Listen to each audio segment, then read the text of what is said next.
All India किसान कांग्रेस 9 दिसंबर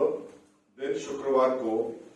जंतर मंतर में एक बहुत बड़ा प्रोटेस्ट ऑर्गेनाइज करने जा रही है, क्योंकि जो इस वक्त देश के किसानों के और खेत मजदूरों के हालात हैं वो बहुत नाजुक हैं। जितनी भी नीतियां बनाई मोदी साहब की सरकार ने पिछले 8 साल में, वो सब उनके खिलाफ जा रही है और सारी नीतियां कॉरपोरेट घरानों को फायदा देने के लिए जा रही हैं।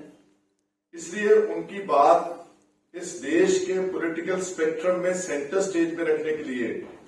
हमने ये प्रदर्शन जो है वो तय किया है। उसमें हजारों की तादाद में ऑल इंडिया किसान कांग्रेस के जो हमारे सारी स्टेट्स के यूनिट्स हैं वो पार्टिसिपेट करेंगे और हमारे जो सीनियर लीडरशिप है पार्टी की कांग्रेस की, उनको भी हमने निमंत्रित किया है। उम्मीद करते हैं कि वो सब भी उस प्रोटेस्ट पे आएंगे। इस प्रोटेस्ट के पहले हमने एक चिट्ठी लिखी है प्राइम मिनिस्टर साहब को, जिसमें हमने 15 पॉइंट्स जो है वो आइडेंटिफाई किए हैं जहां पर किसान और मजदूर जो है वो पिस रहा है। और आपको याद है कि किस तरह पिछले साल और 2020 में इस देश में किसानों का एक बहुत बड़ा आंदोलन उठा दिल्ली के बॉर्डर्स के ऊपर, और उस आंदोलन में लाखों की तादाद में सारे देश से किसान और खेत मजदूर वो लगभग 1.25 साल जो थे वो उसी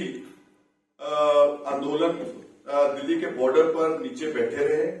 लगभग 600 से 700 किसान उनकी जान भी गई इस आंदोलन में। और जब वो आंदोलन खत्म किया गया, जब बीजेपी की सरकार ने पिछले साल 2021 में,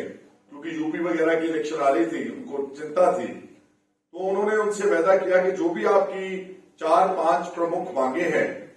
वो हम उन सारी मांगों को मानते हैं और इन सब मांगों को हम इम्प्लीमेंट करेंगे। लेकिन बड़े अफसोस की बात है कि इतने बड़े देश के, इतने बड़े लेवल के एक पॉलिटिकल नेता, प्राइम मिनिस्टर लेवल के, और उनके एग्रीकल्चर मिनिस्टर 1.25 साल बीत जाने के बाद भी जो उनकी मेन इश्यूज थे वो सारे आज भी उन पर कोई चर्चा नहीं है। ना सिर्फ चर्चा नहीं, उल्टा उनको गलत तरीके से उनके खिलाफ लागू किया जा रहा है। सबसे बड़ी मांग उनकी थी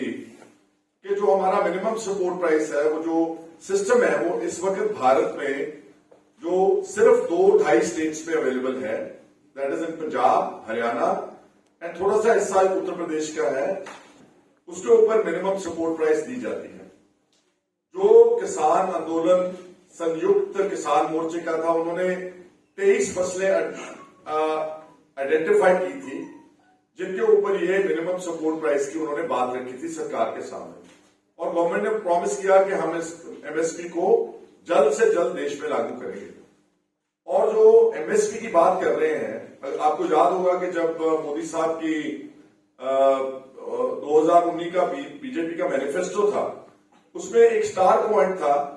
कि हम किसानों की आमदनी जो है वो 2022 तक डबल करेंगे, उनकी आमदन दुगनी करेंगे।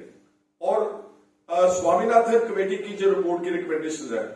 जो एक तयशुदा फॉर्मूला था, उस फॉर्मूले के हिसाब से, जिसको हम पॉपुलरली C2 + 50% फॉर्मूला डालते हैं और बोलते हैं, इसका मतलब है कि जितनी भी लागत आती है किसान की, उसको सारी को कैलकुलेट करके,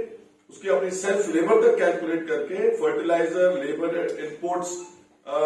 डीजल, पेस्टिसाइड, सब कुछ कैलकुलेट करने के बाद हम उस किसान को उसकी फसल का, गेहूं का दाम, धान का या और फसलों का जो 50% over and above profitable MSP देंगे। जैसे आज गेहूं की कीमत मोटे तौर के ऊपर 2,000 रुपए प्रति क्विंटल है देश में। अगर C2 + 50% फॉर्मूला स्वामीनाथन के साथ कैलकुलेट किया जाए तो इस फसल की कीमत तकरीबन 4,000 रुपए क्विंटल होना चाहिए। तो आप अंदाजा लगा सकते हैं कि कितना कम दाम किसानों को मिल रहा है। अब इस एमएसपी को लागू करने के लिए बीजेपी ने कमेटी बनाई